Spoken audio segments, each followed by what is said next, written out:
Maths 2 हे simultaneously आपण घेत आहोत। त्यामध्ये मॅथ्स 2 चा थर्ड जो चॅप्टर आहे सर्कल वर्तुळ हे आपलं चालू आहे।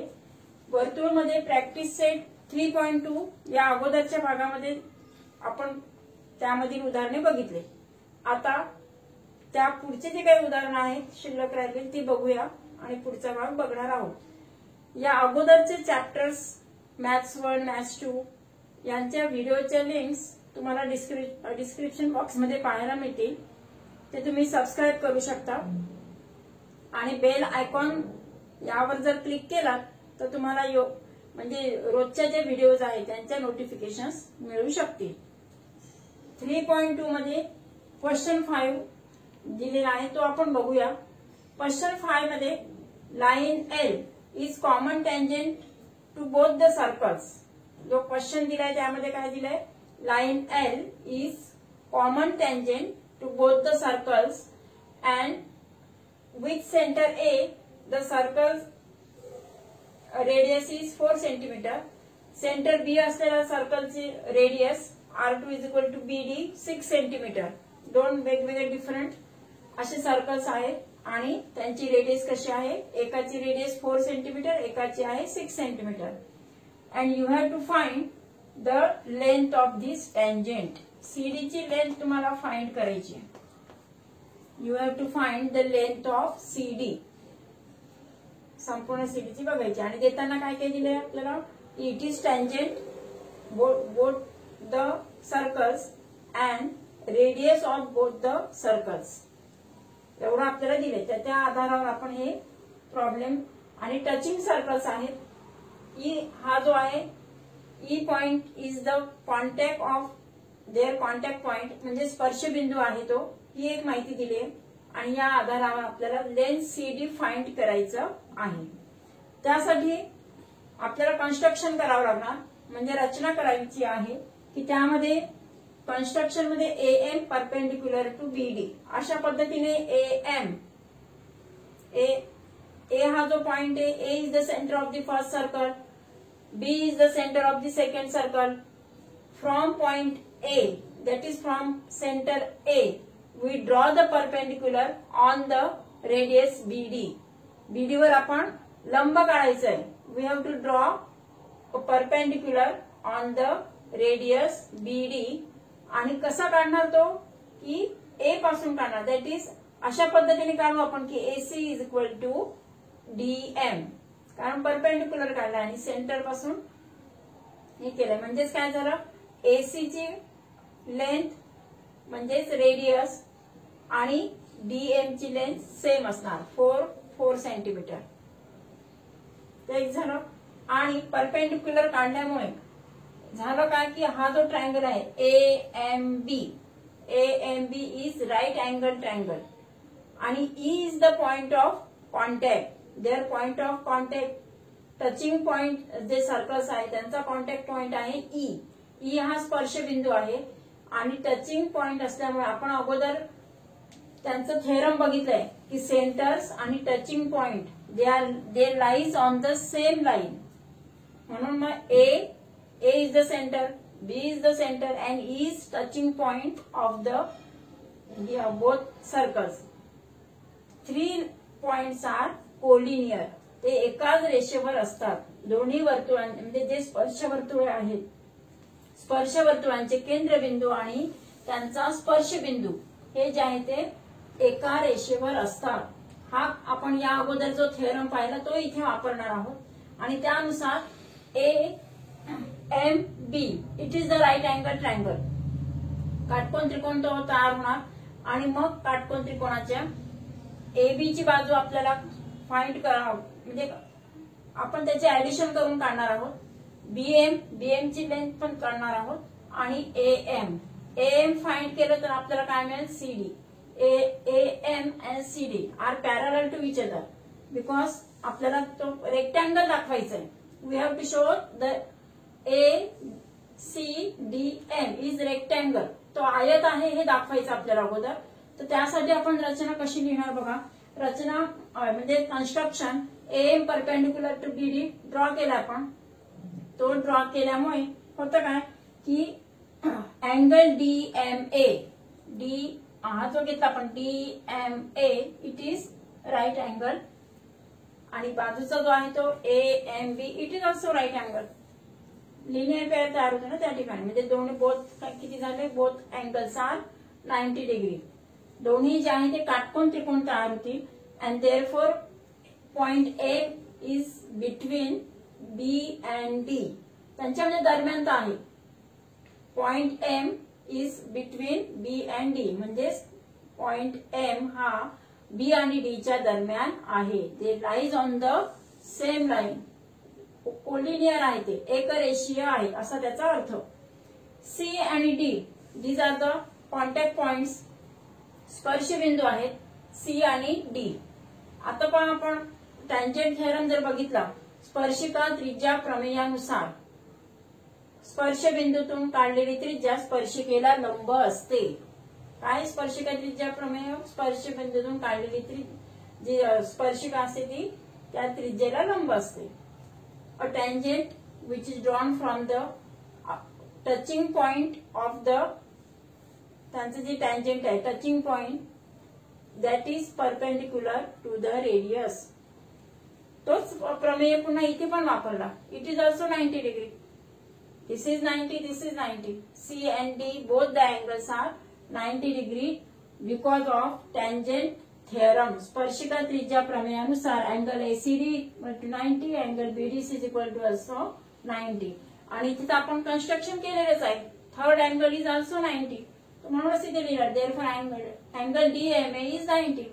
आता किती अँगल्स झाले याच्यामध्ये, in this quadrilateral 3 angles are 90 degree and therefore also fourth is काय झालं, remaining angle, it is the 90 degree. म्हणजे आपण कसं लिहिणार आहोत, in quadrilateral ACDM angle C plus D plus angle CAB plus angle DMA is equal to 360.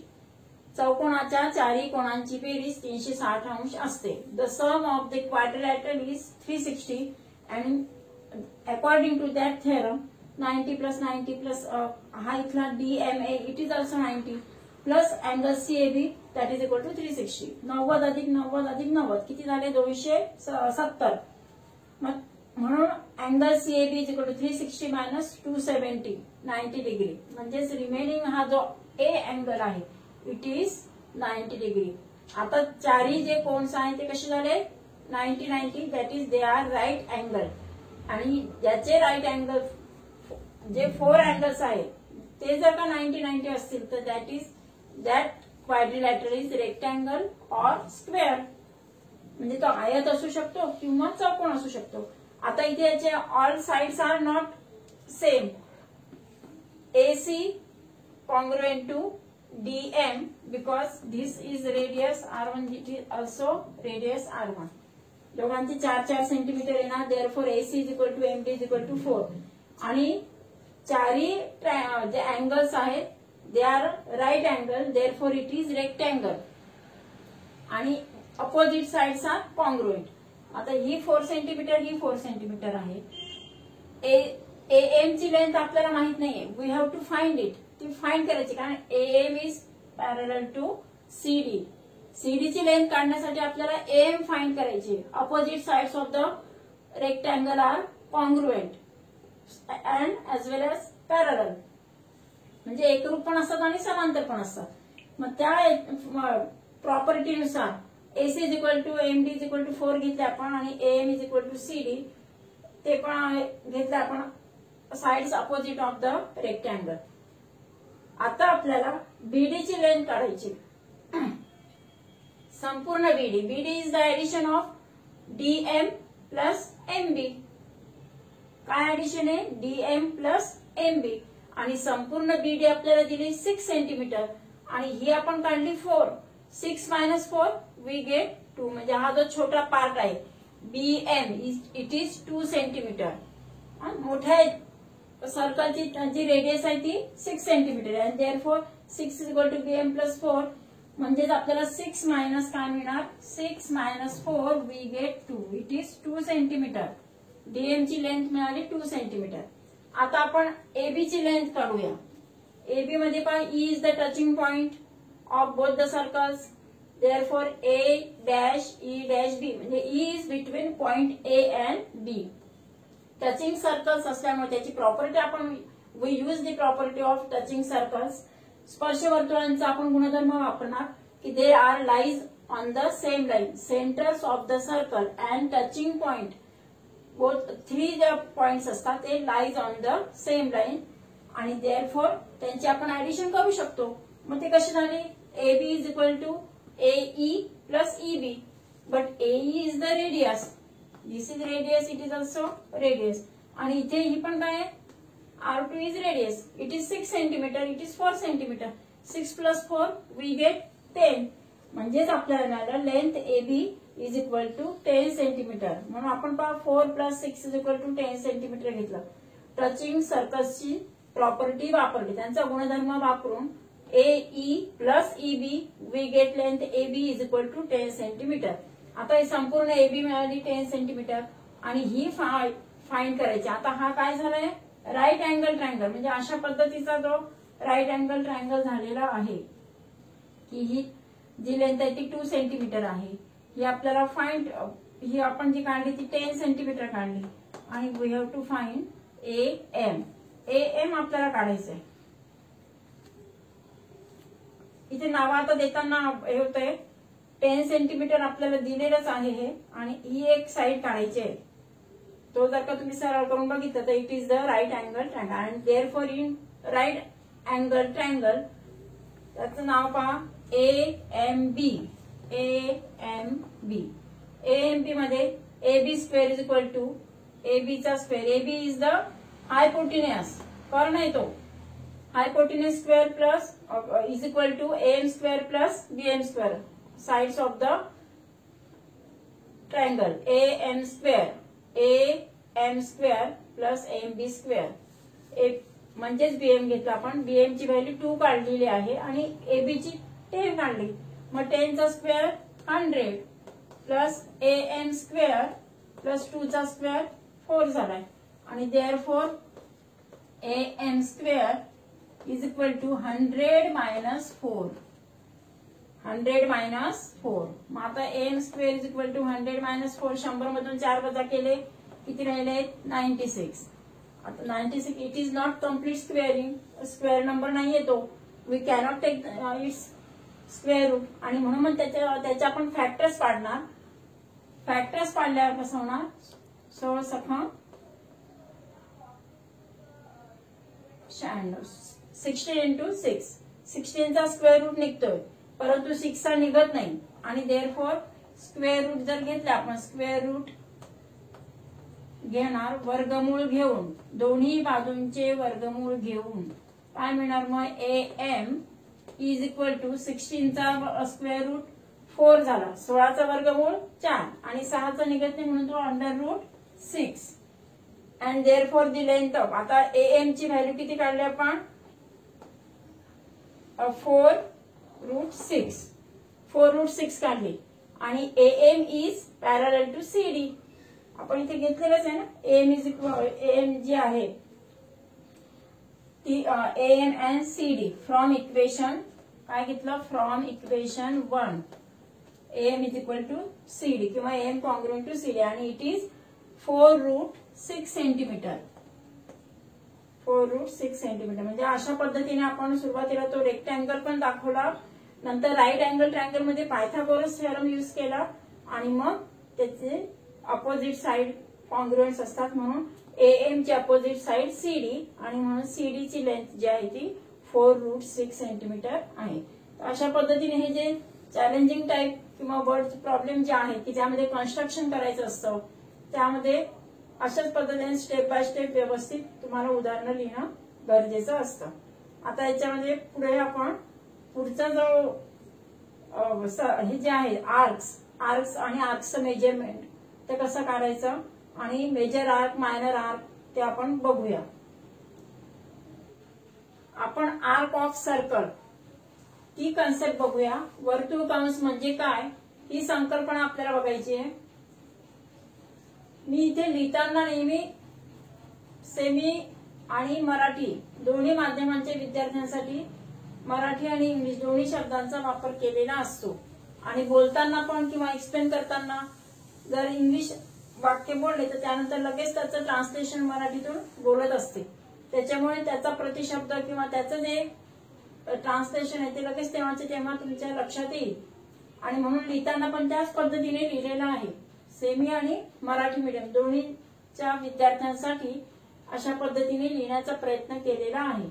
तर ते तुम्हाला म्हणजे समजून घेण्याचा प्रयत्न करा. आर्क ऑफ सर्कल, वर्तुळ कंस बघायचं आपल्याला. वर्तुळ आतापर्यंत आपण शिकलेलो आहोत. सर्कल, सर्कलची डेफिनेशन वर पण बघितले आपण. आता आपण त्यांचे आर्क्स बघणार आहोत. वर्तुळ कंस, वर्तुळाचे कंस. संपूर्ण जो length of the whole circle is known as the circumference of the circle. संपूर्ण वर्तुळाची लांबी म्हणजेच काय असते, त्या वर्तुळाचा परिघ असतो. आणि ह्या परिघाचे काही काही जर भाग झाले, दोन विभागात विभागले गेले, तर त्याला आपण आर्क म्हणजे कंस असं म्हणत असतो. संपूर्ण वर्तुळाला काय म्हणतात, संपूर्ण वर्तुळाची जी लांबी असेल त्याला म्हणायचं परिघ, सी किंवा परिघ सर्कम्फरन्स, की जो संपूर्ण त्याची लेंथ असते. संपूर्णाची लेंथ आहे 2πr परिघ. पण याचे जेव्हा काही काही लहान लहान भाग होतील ते small parts, they are known as the arc. त्यांचे जे लहान भाग आहे त्याला म्हणायचं आर्क. मग आता हे लहान भाग कशामुळे होतात, तर if we draw the segment किंवा एखादी लाईन आपण ड्रॉ केली, व्हेन इट इज सिकंड असेल म्हणजे एका छेदिकेमुळे वर्तुळाचे दोन भाग होतात. आता समजा इथे ही छेदिका आहे L. L is the second and this secant makes two unequal parts of the circle. सर्कलचे जे छेदल्यामुळे काय झाले, दोन लहान आणि मोठे असे असमान दोन भाग झालेले आहेत, की ज्यामध्ये जो लहान असेल तो झाला त्याला आपण म्हणणार मायनर आर्क. लहान भागाला लघु कंस आणि मोठ्या भागाला विशाल कंस, मेजर आर्क.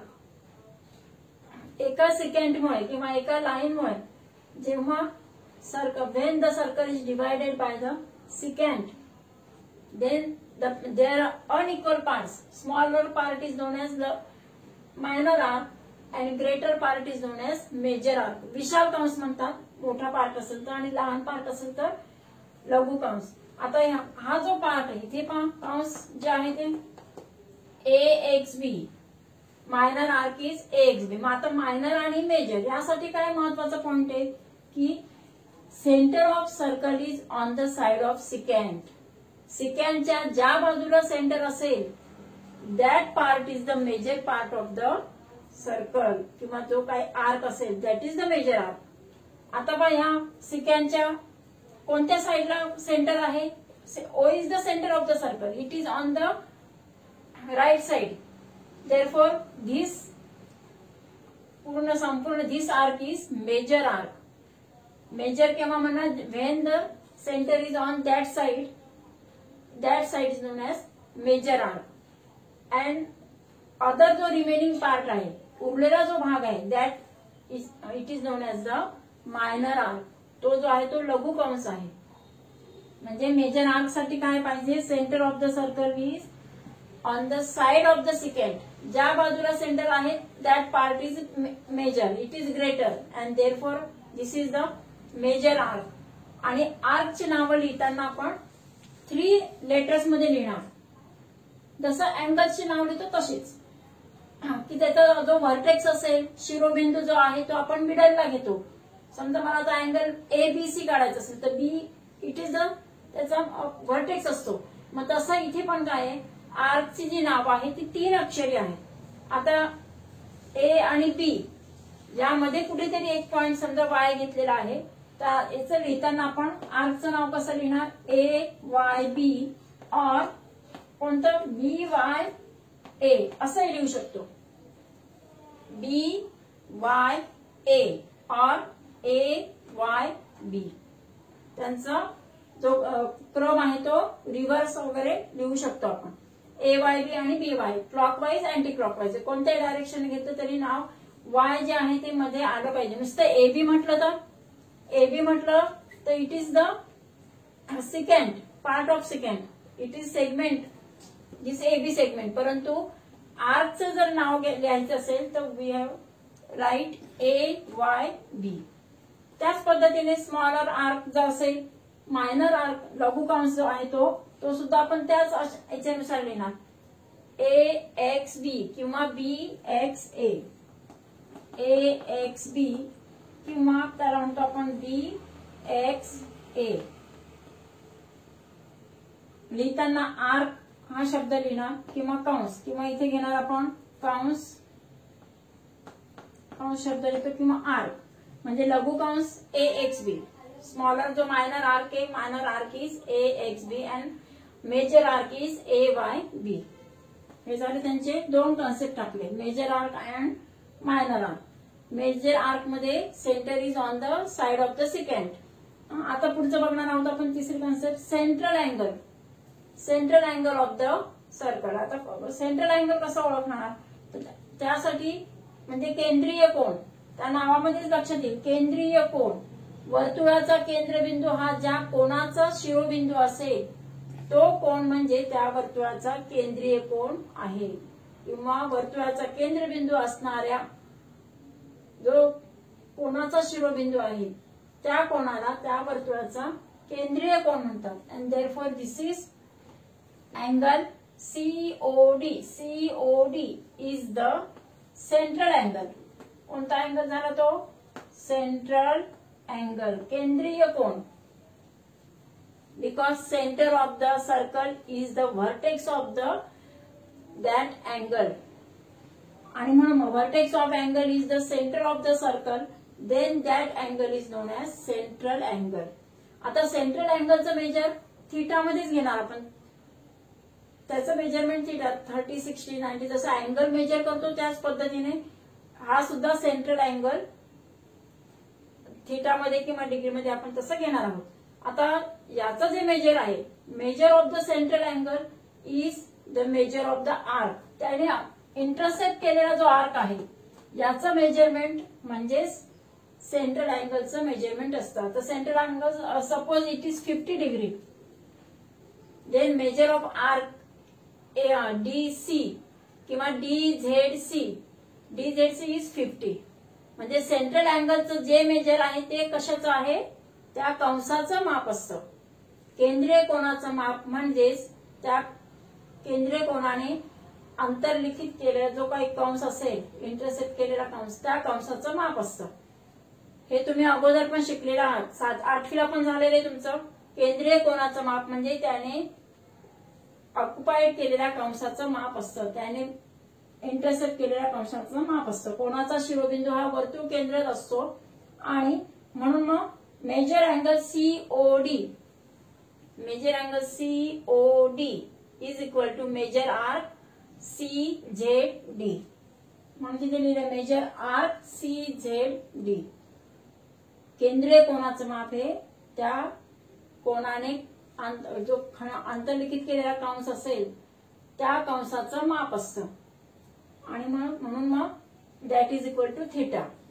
ही एक पहिली कॉन्सेप्ट आहे आणि ही पहिली प्रॉपर्टी आपण बघतोय की अँगल केंद्रीय कोनाचं माप म्हणजेच त्या कंसाचं माप असतं, ते कंसाचं माप. त्याच्यानुसार आता दुसरं एक काय, संपूर्ण वर्तुळाचं माप. Measure of whole circle, measure of the complete circle is 360. जसं चौकोनाच्या चारी कोणांची बेरीज 360 असते तसं इथे संपूर्ण वर्तुळाचं माप हे 360 असतं. Major of complete circle is 360. पूर्ण वर्तुळाचं माप हे 360 अंश असतं. आता यापैकी आपल्याला आपण बघितलं की due to the second there are 2 parts, major part and minor arc. Minor arc, major arc दोन्ही असतात. आणि ह्या मेजर आर्कचं आणि मायनर आर्क दोघांपैकी एकाचं जर मेजर आपल्याला माहित असेल तर we can find the measure of second arc. विशाल कंसाचं माप बरोबर. आता समजा विशाल कंसाचं काढायचंय, साधं एक आहे ऍडिशन बघा. मेजर हा जो आहे minor arc plus major arc is equal to 360. संपूर्ण वर्तुळाचं माप म्हणजे काय, ज्याचे जेवढे भाग होतील त्या सगळ्या भागांची बेरीज किंवा मेजर आणि मायनर दोघांची बेरीज म्हणजेच काय, संपूर्ण वर्तुळाचं माप. The measure of complete circle it is the addition of minor arc as well as major arc. म्हणजेच आणि म्हणून मग हे केलंय मेजर आर्क जो असेल measure of major arc is equal to 360 minus minor arc. विशाल कंसाचं माप म्हणजे काय 360 वजा लघु कंसाचं माप किंवा लघु कंस बरोबर 360 वजा विशाल कंसाचं माप। हे जे आहे आपलं एक प्रकारचं ते इक्वेशनच आहे, समीकरण येते की ते मेजर आर्क काढायचं असेल तर मायनर आर्क मायनस होणार 360 मधून, किंवा मायनर आर्कचं मेजर काढायचं असेल तर 360 मायनस मेजर आर्क। अशा पद्धतीने हा जो फॉर्म्युला आहे याच्यावरची पण उदाहरण आपल्याला बघायची आहे। आणि semi circle measure of semi circle is 180। तुम्ही कोण मापक पाहिलं, कोण मापक तुम्हाला माहिती आहे 0 पासून स्टार्ट होत होतं 180। लेफ्ट साइडची स्केल आणि राईट साइडची स्केल दोन्ही पण 0 to 180 आणि 0 to 180 म्हणजेच जो सेमी सर्कल आहे अर्धवर्तुळ जो आहे हाफ सर्कलचं मेजर हे 180 असतं। अर्धवर्तुळाचं माप हे 180 अंश असतं आणि पूर्ण वर्तुळाचं 360 अंश असतं। तर यावर आधारित आपण पुढचं जे आहे की एकरूप कंसांचे गुणधर्म आणि आंतरलिखित कोण काय आहे ते आपण पुढच्या भागामध्ये बघूया। थँक्यू।